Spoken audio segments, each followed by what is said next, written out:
achieved.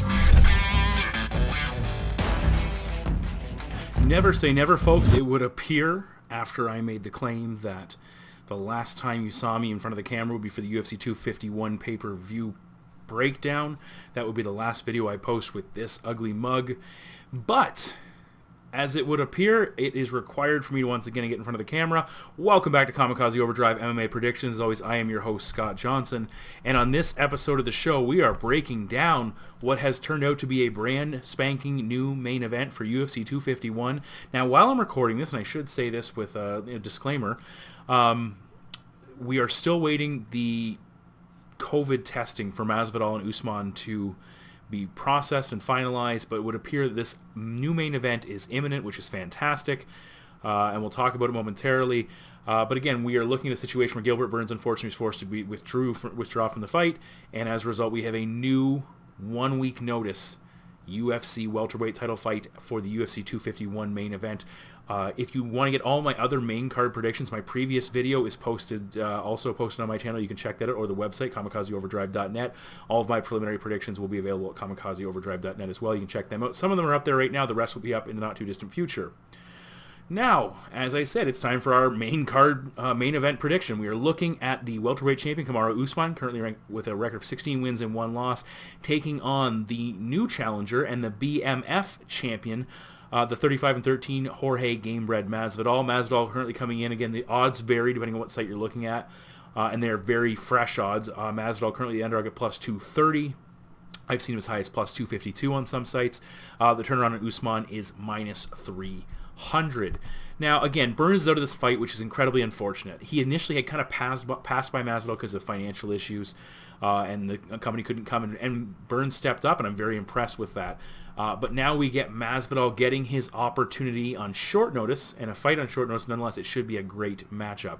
Now, Masvidal has won 3 consecutive bouts coming into this fight, 6 of his last 8. And you look at the guys he's coming off. He's got solid wins over, of course, Nate Diaz for the BMF title. He defeated Ben Askren in that highlight reel knockout. And of course, you go back and he defeated former title challenger Darren Till also by knockout in Darren Till's backyard. His 2 losses in his current stretch against title challengers Stephen Wonderboy Thompson and a split decision loss against Damian Maia, who went on to contend for the title as well. Now for Kamaru Usman, the champion, 15 straight victories, incredibly impressive, 11 inside the UFC's octagon. He's coming off the win over Colby Covington. He beat Tyron Woodley to win the title. Former lightweight champion Rafael dos Anjos, longtime contender Damian Maia, all very impressive victories by the champ. Now, Usman physically is an inch taller. He'll have a 2-inch reach advantage. He is also the younger man by 3 years, but when you flip the script, Jorge Masvidal, 48 professional fights. The guy is incredibly experienced. Usman, just 17, but a lot of that inside the UFC cage against top-level competition, so take that for what it's worth. Now, looking at Masvidal first, I've already talked about Usman, but I'm going to use some of those points. I'll also adapt some of them here, obviously.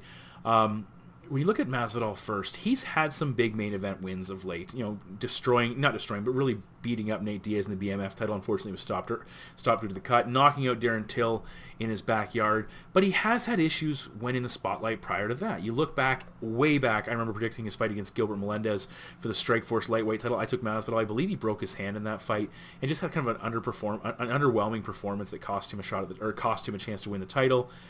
He had a main event fight at welterweight against Benson Henderson, I believe his first UFC main event. I want to say it was in Thailand. He came up short in that fight. The title eliminator against Damian Maia, where he put up a good fight but ultimately lost. But it would appear he's got a new level of confidence. He's been baptizing opponents and has moved beyond those struggles. Some other struggles he had were in fights that were very close. He has lost 4 split decision fights in his UFC career. And some of them contestable, and some of them very, the Ally Quinto one was absolutely astounding that he lost that. But that kind of triggered his move up to welterweight, so good for him. Had he won those 4 split decisions, again, ifs and buts, candy and nuts, the guy would be 16-2 in the UFC. That's very impressive. But it would appear, again, those are behind him. But some of those issues can all come rushing back, especially when you take that step up in competition, which clearly he is taking here.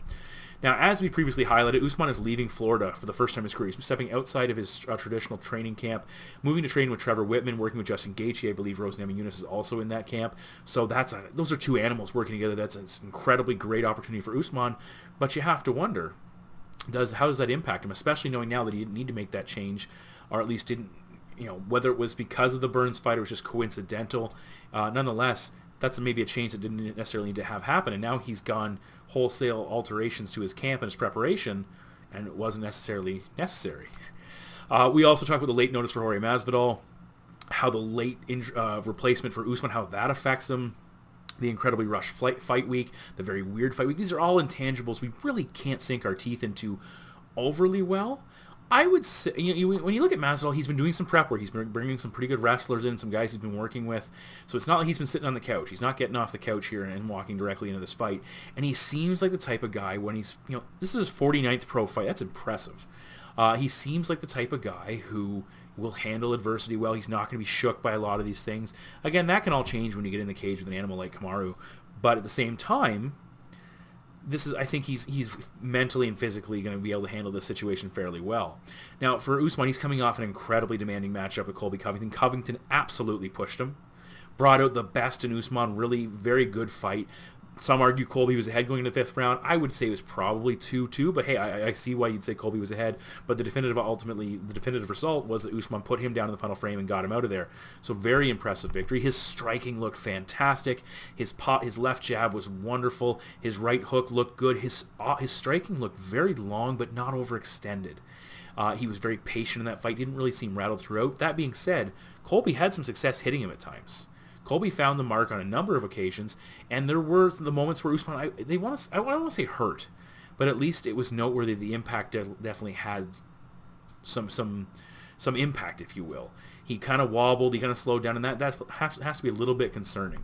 I love the way Usman shut down the grappling of the pace of Colby Covington. My apologies, I'm distracted by my phone going off. He shut down the pressure of Colby Covington. Every time Colby Covington tried to come forward and get that pressure and pace game going, we saw Usman use the clinch, land some knees very effectively. He also went to the body really well with hooks and that front kick that slowed him down and really made Colby think twice about moving forward. Now, all that being said, Colby's not an overly technical striker. No knock on him, but he's the type of guy who's going to throw a lot of volume at you, try to land as much as possible. And, for example, Colby's going to say, well, if you're going to throw 6 punches and land 3, I'm going to try and throw 10 and land 5, and over a course of the fight, that will add up. Usman was the more technical striker in that matchup, and it showed up. Usman showed his volume is a very effective aspect of his offense. 175 strikes against Colby Covington, done all on the feet, no wrestling. 141 prior to that, 130 prior to that. He's landed takedowns in some of those matchups to really augment his striking, but you can see he has a good work rate. His cardio is very good. Now, if he does opt to wrestle, which we didn't see in his last matchup, he's a control wrestler, very effective, very physically dominant. He likes to pin his opponents in the cage. He'll put the dragon to the mat. He'll land strikes, but he doesn't let you get up, and he exhausts you. He mauls you. We saw that against Rafael dos Anjos, probably one of his most effective ground-based attacks. He's done it to other fighters as well, but I really thought the caliber of fighter that he was able to do it to in dos Anjos was very impressive, just magnified how good Kamaru is. Now, Masvidal has excellent takedown defense, and that is something that's, I don't know if it's undervalued, but he's just very good with his counter wrestling. His sprawl game is really well, really, really strong. He's got good balance as well overall. And a lot of people are looking at his matchup with Demian Maia, and they're saying, well, Maia took him down multiple times and won the fight with his grappling. That means Usman's going to take him down too. I don't think so. Or at least that doesn't necessarily equate the same way for me. Demian Maia is jiu-jitsu. Usman is primarily wrestling.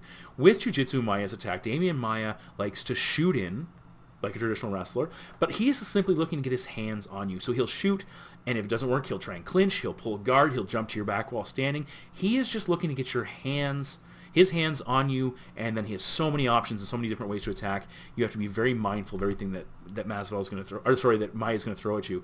And I thought Masvidal did an admirable job in that fight, defending and capitalizing. I actually thought he might have got the win in that matchup, even though I picked Maia to win it. I thought Masvidal did very well, and even turned some of those positions into some solid offensive positions for him. Now for Usman, the difference is he's a wrestler. As all of you know, he's going to look for takedowns. He's going to shoot in for a single or a double, possibly work a clinch takedown. But with Usman, it's not red alert the instant he closes distance. Jorge can actually wrestle back with him.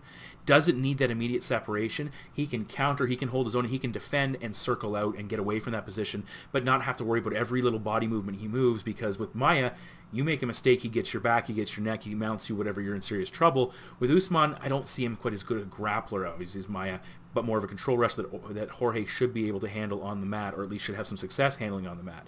There's another question. Will Kamaru actually wrestle? the United Arab Emirates where this fight's going to take place, it's a hot climate. Whether that affects the actual arena, again, they're talking about it being outside. We're still waiting for the details on that. Maybe they've already happened. Either way, it's hard to wrestle for 5 full rounds. He didn't wrestle against Colby at all. We wanted to prove his striking. Has he become one of these guys who's fallen in love with the striking and negated his wrestling? I think he's too smart for that. In fact, I would think in this situation he will probably look to try and take Jorge down at times, but we'll have to wait and see. For Masvidal, obviously his best option is to strike. His striking is very on point. He flows from offense to defense and back again so seamlessly.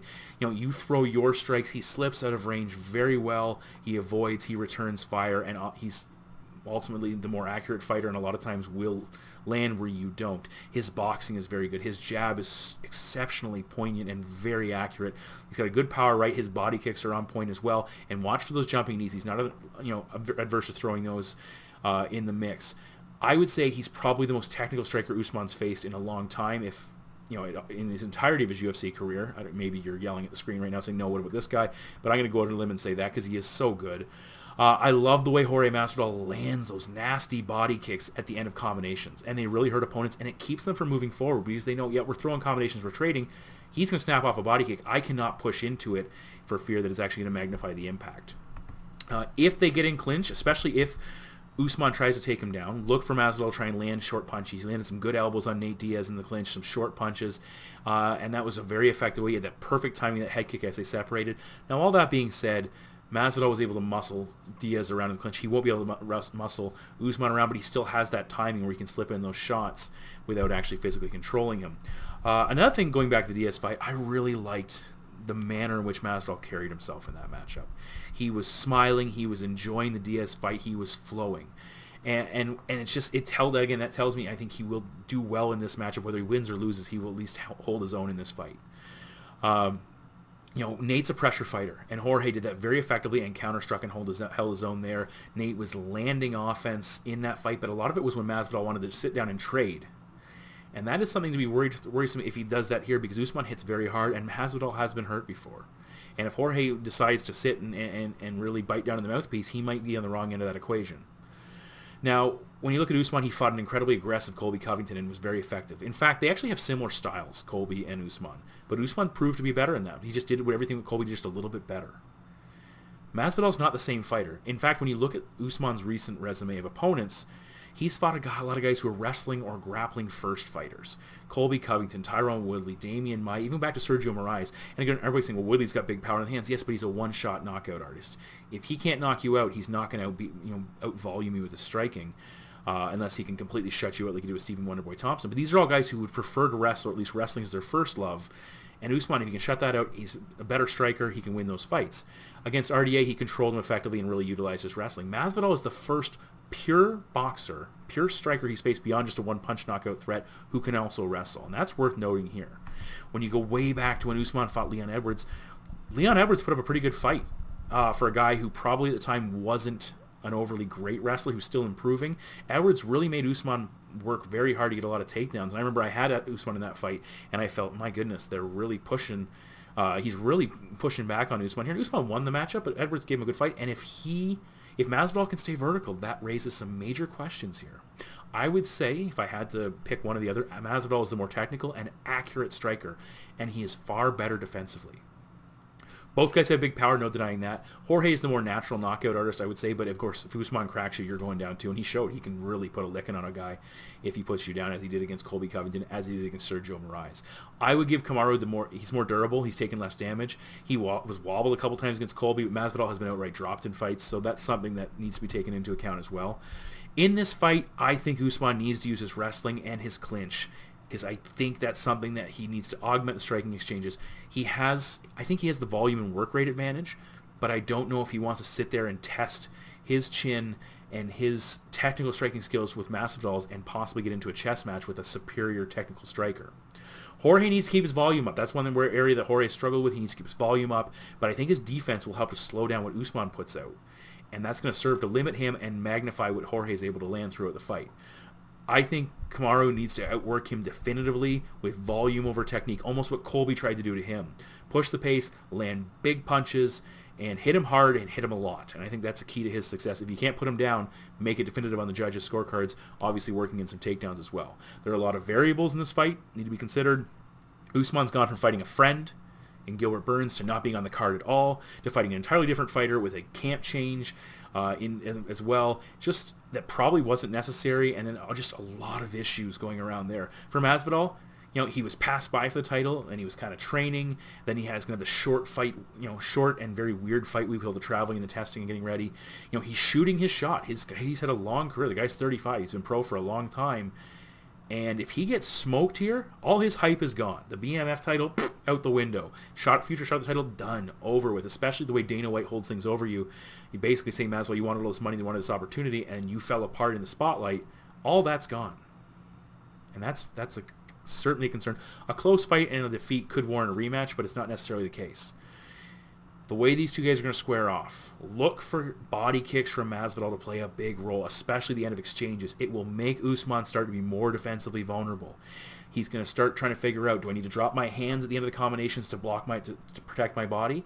And if he does that, Masvidal might stretch out those combinations, make them longer, land more combinations. Instead of 1, 2s, and 3s, he might throw 4s and 5s, and Usman's blocking, dropping his hands, waiting for the body kick. Or vice versa, if the hands stay up, that body's going to be wide open for those big blasts to the midsection. I think Masvidal is going to take advantage of Usman's more recent love of his striking and the fact that he's wanting to be a striker first and a wrestler second. Again, that might not be the case, but I think that will be something we see play out here. Masvidal, you will use his defense to avoid the big shots from Usman, slip in and out, win some of those firefights, be more technical, watch for that right hand, watch for that jumping knee. The combination striking of Masvidal is going to be very crucial as opposed to Usman, who's, again, a very good striker in his own right, just not quite there yet. And it's been facing a guy who's a next level up as far as the striking is concerned. Again, Usman hits you, Masvidal's probably going to go down if he catches him just right. But I think this is going to be a very good fight, back and forth. I think this is a fantastic opportunity for Jorge Masvidal. Good fight either way, but my prediction is Jorge Masvidal to defeat Kamaru Usman by knockout.